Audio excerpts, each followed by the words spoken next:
अस्सलाम वालेकुम वरहमतुल्लाहि वबरकातुहू। फितनों के दौर में अहले ईमान का किरदार क्या होना चाहिए, आइए एक हदीस पाक से समझते हैं।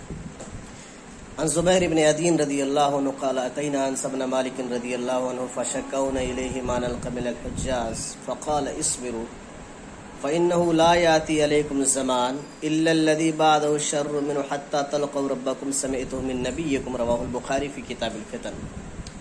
हज़रत इमाम बुख़ारी रहमतुल्लाह ने इस हदीस को किताबुल फ़ितन में लाए हैं। हदीस के रावी हज़रत ज़ुबैर इब्न अदी है, कहते हैं हम अल्लाह के हज़रत अनस इब्न मालिक के पास आए। क्यों आए? हज्जाज इब्न यूसुफ इनके दौर का गवर्नर था, हाकिम था। कुछ शिकायतें लाहिक हुई।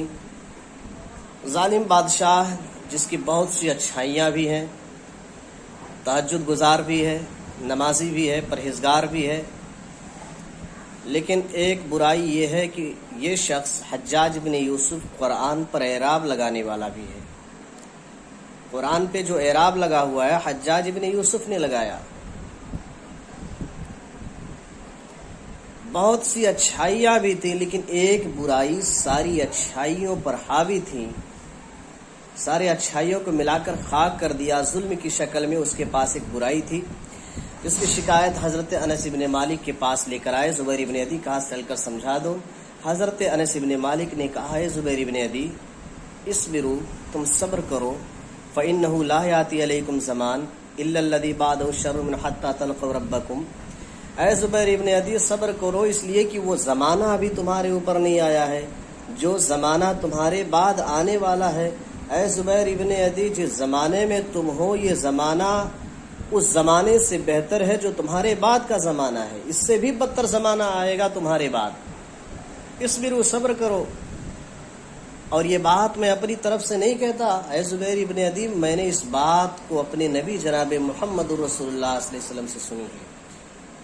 हज़रत अनस इब्न मालिक ने नबी का हवाला देते हुए सब्र की तलकीन की।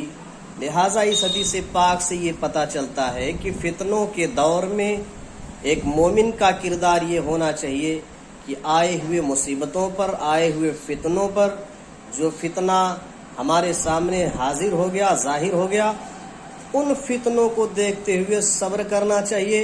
हुकूमतों के जुल्म से घबराना नहीं चाहिए। हुकूमतें आती रहेंगी, बदलती रहेंगी।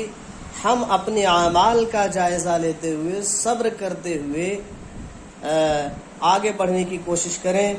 फितनों के दौर में सब्र करना, सब्र के साथ साथ आमाल से मुस्तहकम अपने आप को कर लेना, अपने आप को आमाल से जोड़ लेना, यही हमारे ईमान का तकाजा है। हम हुकूमतों के बदलने का इंतज़ार न करें। जिस फितने के दौर को हमने पाया है उसी ज़माने को गनीमत समझते हुए अपने आमाल को बेहतरीन अंजाम में अल्लाह रब्बुल आलमीन की बारगाह में पेश करने की कोशिश करें।